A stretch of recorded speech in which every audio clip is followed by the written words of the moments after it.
Hello everyone and welcome to SPM IAS Academy daily answer writing session. यहाँ पर daily हम आपको 2 to 3 questions देते हैं, साथ में उनका स्ट्रक्चर आपके साथ डिस्कस करेंगे and you can submit your answers to our Telegram group for peer review. We will also release the model answers for these questions. The students of SPM IAS Academy can submit their answers in their respective batches WhatsApp group. So quickly आज का session start करते हैं। The first question which I am going to take in today's session is on the skill education. I will request you to pause the video and read the question. Question start होता है assertion के साथ। सबसे पहले वो declare करता है that skill education is essential to improve the employability of youth in India. ये क्वेश्चन पहले ही बोल देता है। The second part of the question बोलता है that you have to examine the issues with the skill education in India, and then it asks you that how we can improve it. Most of you will make the mistake that the first part of the question, which is saying that skill education is essential to improve the employability, आप उस पर बात करोगे. But the second part of the question, where you have to examine the issues with the skill education, that is the more important part of this question. So quickly यहां पर देखते हैं directive word क्या है। यहां पर directive word है, you need to examine the issues with the skill education.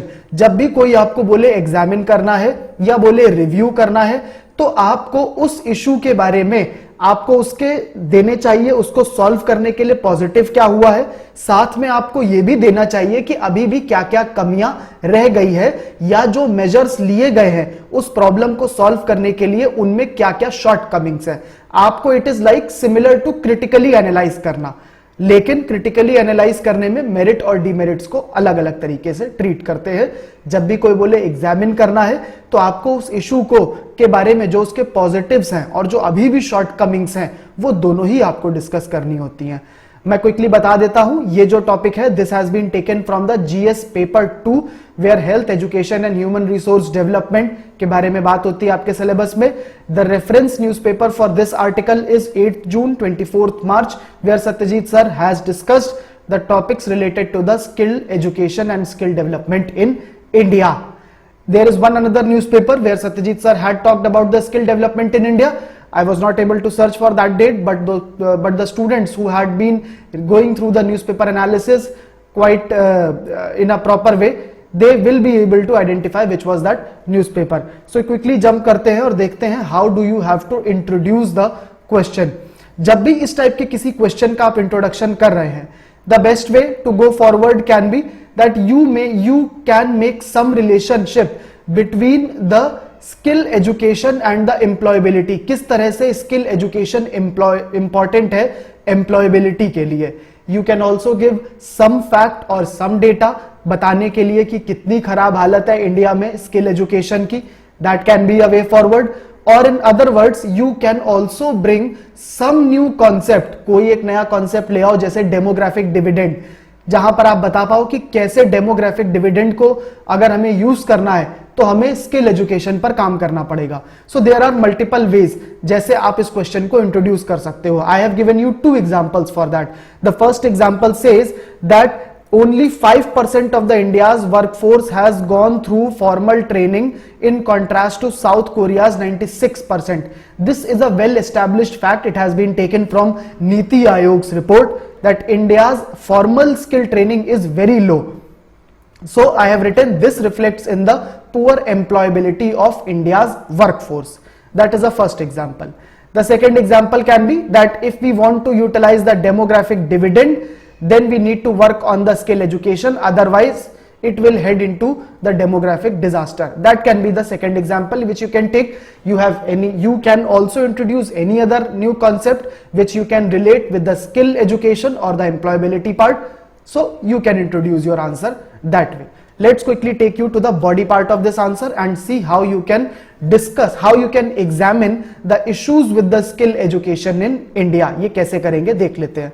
So देखो, इस क्वेश्चन में जो ओपनिंग स्टेटमेंट है, जो असर्शन था, वो रिलेट कर रहा था स्किल एजुकेशन को एम्प्लॉयबिलिटी के साथ। सो मेक श्योर जब भी आप एग्जामिन करो इश्यूज को स्किल एजुकेशन के, you bring in the employability part again and again.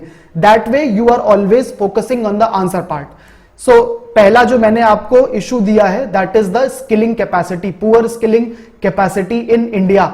उसमें डेटा जो आपको दिया है that is 70 lakh people, 70 lakh students को स्किल करने की हमारी करंट ट्रेनिंग कैपेसिटी है, including Pradhanmantri Kaushal Vikas Yojana and other centres which are run by the state government और the union government. Overall capacity is 70 lakh, but the requirement is of 1.2 crore people are to be skilled every year, because these many people are entering the workforce every year. So that is a problem on our skilling capacity. And also here also you can mention the point, because the question is on examining. I have mentioned it that 40 crore का target लिया है under the Skill India mission, but you know our capacity to train that these many number of people is very poor. So even though we have taken 40 crore target, but that is sure to not get fulfilled. The second point you can mention is on the poor skill governance. This means जो different government की organizations हैं, agencies हैं या ministries हैं, वो overlapping काम कर रही हैं in areas of skill development. यहां पर मैंने आपको एग्जांपल दिया है, नेशनल स्किल डेवलपमेंट एजेंसी है, director general of employment training, national skill development corporation and so on so fourth, ministry of skill development and entrepreneurship. ये सब एक जैसे ही काम करने लगती हैं, इवन दो सबके काम के बीच में थोड़ा थोड़ा डिफरेंस है. किसी का काम होता है एक्चुअल ट्रेनिंग देना, किसी का काम होता है एग्रीगेट करना, किसी का काम है फंडिंग देना, बट ओवरलैपिंग काम जरूर हो जा रहा है. So that shows that our skill governance is not that good. हमने वाटर टाइट कंपार्टमेंट में डिवाइड नहीं कर रखा है स्किल को कि कैसे स्किलिंग देनी है, कैसे हमें लोगों को असेस करना है, क्या करना है. That is a problem. Third हमारा पॉइंट हो सकता है that there is no independent regulator in the skill education in India. Ministry of skill development and entrepreneurship का ही प्राइमरी काम है स्किलिंग से रिलेटेड पॉलिसीज बनाना, but that is also responsible for regulating this sector. Now this creates a conflict of interest. जो policies बना रहा है वही regulate कर रहा है. So who will assess whether the policies are actually, what kind of policies are getting made and whether these policies are actually getting implemented or not, ये समझ में नहीं आता है. Similarly fourth point है that there is a poor quality of training also. जो भी training हो भी रही है उसके बाद एम्प्लॉयमेंट नहीं मिल पाता है. एक बार ट्रेनिंग होती है, फिर जब इंडस्ट्री में काम करने जाओ तो फिर से उनकी ट्रेनिंग होती है. तो इसका मतलब कि जब पहली बार की ट्रेनिंग थी that was not of good quality. That affects the placement. That is the next point which I have taken, that placement ही नहीं अच्छे होते हैं. गवर्नमेंट ने सेक्टर स्किल काउंसिल्स बनाए थे टू एंश्योर कि प्लेसमेंट अच्छे से होने चाहिए, but these councils are also not able to work properly. Over ambitious targets लिए गए हैं. जो सेक्टर स्किल काउंसिल्स हैं they are not working properly because private participation is also not that good. So these are the problems. Let us discuss few more problems. यहां पर केवल 5 problem करी हैं. Generally try to give at least 5 to 6 और even 7 problems. These are also good. जब issues को identify करो तो खूब सारे इश्यूज को करो, अच्छा इंप्रेशन पड़ता है. Always number your points.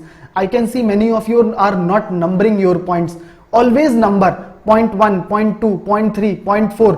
Examiner impress होता है जब आप नंबरिंग करते हो. वाई? बिकॉज वो काउंट कर सकता है. उसको लगता है किसी ने 7 पॉइंट दिए हैं, उसने 5 दिए, तो 5 वाले को कम नंबर मिलने चाहिए. Do give as many points as possible. इसके बाद नेक्स्ट पार्ट पर हम लोग बात करते हैं कोविड-19 का क्या इंपैक्ट रहा है. आजकल के टाइम पर अब आप जितने भी आंसर्स लिखोगे, ट्राई टू इंक्लूड कोविड-19 in all your answers, because this is the recent thing which has happened and this is going to be important for all your discussions. अब आगे आने वाले में सब में जरूर ये बात लिखो. तो कोविड-19 में सबसे पहली बात है कि economic growth has fallen and many industries have closed down. As a result there is lot of migrant labour also which has come to their home state. तो उनको भी स्किलिंग देनी है, उनको भी एम्प्लॉयमेंट देना है. That is also become a problem. जब वो बड़े शहरों में जाते हैं तो बड़े शहरों में छोटा काम भी कर लेते हैं, बट छोटी जगहों पर वो छोटे काम बहुत कम होते हैं. तो उनको आपको प्रॉपर स्किलिंग देकर के उनको इस लायक बनाना होगा कि वो अब एक अच्छा काम कर पाए. Now that has become a part of a challenge under the कोविड-19. आत्मनिर्भर भारत मोदी जी ने डिक्लेयर करा था, but it is yet to take off, उसके अभी फ्रूट्स नहीं आए हैं, अभी तो बहुत बिगिनर लेवल पर है। तो वी कैन नॉट इवन से कि आत्मनिर्भर भारत से इतना एम्प्लॉयमेंट जनरेट हो रहा है या इतना अच्छा काम होगा कि जो हमारे वर्कर्स हैं, जो अनस्किल्ड है, वो भी काम करके धीरे धीरे स्किल्ड हो जाएंगे और उनकी भी एम्प्लॉयबिलिटी बेटर हो जाएगी, ये भी बात हम नहीं बोल सकते हैं। सिमिलरली नॉलेज बेस्ड इकोनॉमी अब आ रही है, ये पिछले कुछ डेकेड से आने का स्टार्ट हुआ है। It has first come to western countries and now it is coming to India also. Knowledge based economy का मतलब है that your employability, your economic potential lies in the fact that how much knowledge you have. For that you need to reskill and upskill yourself. आपको नई नई skills को acquire करना पड़ता है क्योंकि आपकी स्किल बहुत जल्दी पुरानी हो जाती है। जो लोग सॉफ्टवेयर डेवलपमेंट इंडस्ट्री में है, जो लोग कोडिंग करते हैं, they can understand this thing. आपने देखा होगा पहले आप सी प्लस प्लस पढ़ते थे, फिर आप जावा पढ़ने लगे, फिर आप पाइथन पढ़ने लगे, फिर कोई नई लैंग्वेज आ जाती है। So every 5 year a new language comes and you need to skill yourself, otherwise आप जॉब मार्केट में रेलिवेंट ही नहीं रहते हो। So that is a part of a knowledge based economy. You need to reskill and upskill yourself very frequently. So these are all the issues with the skill education in India, because of which our employability is not that good. Now let us look at that how can we improve the skill education in India. So देखो, जब भी question आपसे मांग रहा हो that how you can improve it, unless it is not asking you for your own personal suggestion, अगर ऐसा वो नहीं बोले that discuss what is in your opinion, जब तक वो ऐसा ना बोले अपना खुद का ओपिनियन मत देने लगना। यहां पर क्वेश्चन ने बोला है suggest how can we improve it. That means आपको सजेशन देना, आपको खुद के सजेशंस नहीं देने हैं। So always quote some important scholar और some good report which is from the government of India. यहां पर मैंने आपको नीति आयोग की रिपोर्ट जो है न्यू इंडिया एट 75 उसके सजेशंस दिए हैं। ये मेन 4 सजेशंस हैं नीति आयोग के, इनमें ही आप अपने सजेशंस भी डाल सकते हो। कुछ अलग नहीं करना है, बस लिख दो नीति आयोग वाला है, अपने नाम पर मत दे देना कि ये मैंने दिया है। आपको कोई नहीं जानता है, आप दे दोगे, एग्जामिनर कंफ्यूज भी हो जाएगा and he may will not be able to relate with those suggestions. So एक बार देखते हैं नीति आयोग का क्या है। पहला है फॉर्मली स्किलिंग करनी है लेबर की टू 15%। करेंटली 5.4% है, नीति आयोग के डॉक्यूमेंट से नंबर उठाया है, और that has to be taken to 15%। यहां पर आप कुछ अपने सजेशन भी दो that the first thing it is required is that we need to spend more on the skilling. We also need to incorporate the private sector because they have the enough resources to skill the people. So that can be included to increase the skilled labor percentage to 15%. Secondly, we need to do inclusive skilling. That is a new point. Inclusive skilling means that हमें women को, transgender को and जितने भी हमारे जो depressed sections of the society होते हैं उन सबको skilling हमें provide करानी है so that सबकी growth हो पाए. It is a component of the inclusive growth. So that inclusive skilling is required. Third है skill development has to be integral part of the curriculum. School level से ही हमें skilling पर focus करा जाना है। ऐसा जरूरी नहीं है कि सबको आगे जाकर के बहुत पढ़ाई करनी होती है। Many people will be more than happy to take a job as a skilled labour, तो उनको भी हमें एनेबल करा जाना है, उस पर भी काम करना है। फोर्थ है we need to improve the standard of skilling in India. That means skilling की क्वालिटी को बेटर करना है, प्रॉपर ट्रेनिंग देनी है, प्रॉपर प्लेसमेंट कराना है। All this is part of the improving the skill education in India. So these are few of the suggestions. You can elaborate on that, try to add your own point as much as possible. After the body part, quickly jump to the conclusion part. Conclusion में आप लिख सकते हो कि कैसे skill education is important for the India's overall broad policy missions. जैसे कि अगर हमको आत्मनिर्भर भारत बनाना है, आत्मनिर्भर भारत के लिए we need to work on the manufacturing sector and for that skilled labor is required and skilled labor has to be such that उसकी employability हो, उसको तुरंत employment उसे मिल जाए, तो we have to work in that direction. Similarly, अगर विश्व गुरु भारत बनाना है then also we need that skilled labor must be good enough. So you can add these points, write just 3 to 4 lines on the conclusion purpose, that will serve your purpose. Overall this question is of the 15 marks. 15 marks का मतलब है 1 full A4 sheet and other A4 sheet half only. 15 marks में आपको लिखना होता है, that roughly equals 250 word. So this is about this question. Let us quickly jump on to the next question. Next question is on the diligence. Again pause your video, read the question thoroughly, then I will start the discussion. Question बोलता है what do you mean by diligence and why it is an essential value for the civil servant. अगर आप अपना syllabus देखेंगे ethics and integrity का, nowhere that diligence as a value is mentioned. It is not mentioned anywhere, but still they can ask that value because this value everybody knows that it is a virtue, diligence, and diligence होनी चाहिए हमारे काम करने के तरीके में.